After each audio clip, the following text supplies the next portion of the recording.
Good morning friends. সকাল বাজে 11টা। আমি বসে পড়েছি কচু আর চালতা নিয়ে। আজকে রেসিপি থাকবে কচুর শাক, চালতা। এদিকে মাছও ধুয়ে নিয়েছি, ছোটো মাছ। এদিকে বড় মাছও ধুয়ে রেখে দিয়েছি। তো কচুর শাক হবে মাছের মাথা দিয়ে, আর ছোটো মাছের চচ্চড়ি, আর চালতা দিয়ে হবে ডাল আর বড় মাছের ঝোল। আজকের রেসিপিতে এসবই আছে।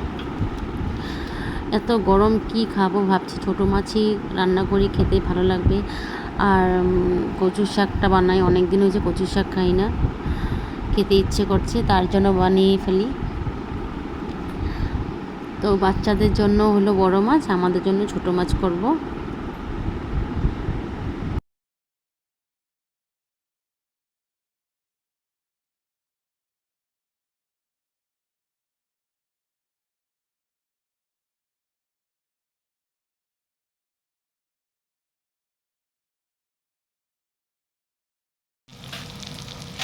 তো ছোটো মাছ বানানো হয়ে গেল,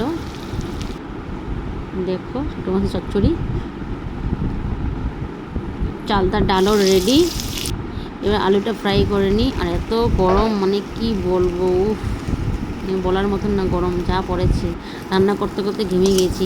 কচুর শাকও রেডি।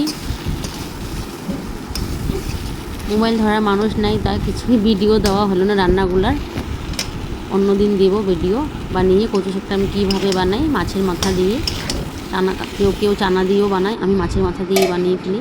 আমার মা আর মা লেবু পাতা দেয়, তাই আমিও লেবু পাতা দিই কচুর শাকে, সেন্টটা ভালোবাসে। এদিকে দেখো আমার সব রান্না রেডি। চালতার ডাল, মাছের ঝোল, কচুর শাক, আর ছোটো মাছের চচ্চড়ি আর ভাত। চলো টাটা আজকে।